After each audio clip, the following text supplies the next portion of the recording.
dilaksanakan semua, misalnya izin-izin kerjanya, cara kerja aman, instruksi kerja, prosedur kerja, semua kita dokumentasikan di sini.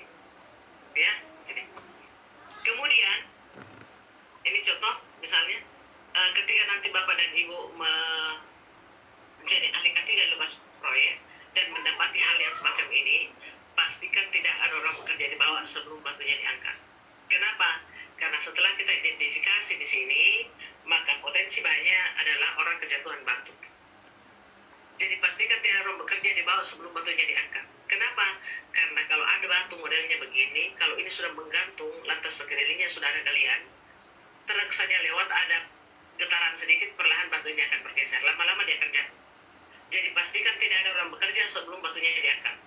Setelah batunya diangkat, maka ahli K3-nya nanti akan menilai apakah pekerja aman untuk bekerja atau tidak. Kalau aman, silakan lanjutkan pekerjaan. Kalau tidak, carikan dia cara perlindungan lain.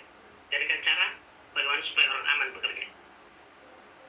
Kemudian identifikasi bahaya tadi juga sudah kita lakukan, tapi ingat Bapak dan Ibu, dalam mengidentifikasi potensi bahaya itu gampang-gampang susah.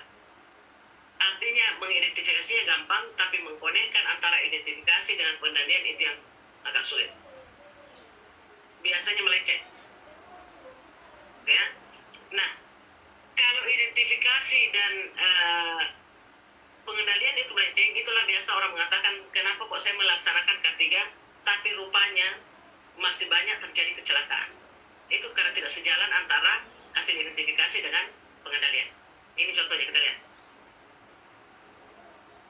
Kemarin ketika saya bawa materi, saya tanya, ini potensi bahayanya apa? Sepakat kita, rupanya rata-rata mengatakan kesetrum, Bu. Apa yang harus kita lakukan? Ada yang bilang, Bu, kabelnya ini tarik keluar. Ada yang bilang, Bu, mejanya dikasih pindah, Bu. Jadi saya katakan bahwa kalau kita melihat di sini, kalau kita sudah mengidentifikasi bahwa potensi bahayanya ada kesetrum, maka yang berbahaya adalah arus listriknya. Jadi pastikan tidak ada arus listrik masuk ke sini. Pastikan tidak ada arus listrik masuk sini. Buktinya orang yang ada di sini masih tetap beram, masih tetap duduk, kabelnya masih di atas air, tidak ada masalah karena tidak ada arus listrik. Jadi ingat ya, hati-hati dalam mengidentifikasi potensi bahaya harus sejalan dengan pengendalian. Kapan tidak sejalan, itulah tetap terjadi kecelakaan sekalipun kita melaksanakan K3.